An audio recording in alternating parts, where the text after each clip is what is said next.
IPhone order ചെയ്തവർക്ക് പകരം soap പെട്ടി, സോപ്പ് ഓർഡർ ചെയ്തവർക്ക് കിട്ടിയതാകട്ടെ കല്ലുകൾ.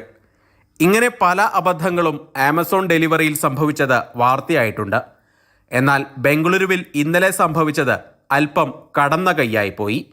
ആമസോൺ വഴി ഗെയിം കൺട്രോളർ ബോക്സ് ഓർഡർ ചെയ്ത ദമ്പതികൾക്ക് തലനാരിഴയ്ക്കാണ് മൂർഖൻ പാമ്പിന്റെ കടിയേൽക്കാതെ രക്ഷപ്പെട്ടത്. ബോക്സ് കവർ ചെയ്ത ഇൻസുലേഷൻ ടേപ്പിൽ കുരുങ്ങിയ നിലയിലായിരുന്നു പാമ്പ്. അതുകൊണ്ട് മാത്രം ഇവർക്ക് കടിയേൽക്കാതെ രക്ഷപ്പെട്ടു. കസ്റ്റമർ കെയറിൽ നിന്നും ഡെലിവറി ഏജന്റിൽ നിന്നും മതിയായ സഹായം ലഭിച്ചില്ല എന്നും ദമ്പതിമാർ പറയുന്നു. ദൃശ്യങ്ങൾ സഹിതം സമൂഹ മാധ്യമങ്ങളിൽ പോസ്റ്റ് ചെയ്തതോടെ ഖേദപ്രകടനവുമായി ആമസോൺ അധികൃതർ രംഗത്തെത്തി. ദമ്പതിമാർക്ക് വാങ്ങിയ ഉൽപ്പന്നത്തിന്റെ മുഴുവൻ പണവും തിരികെ നൽകി.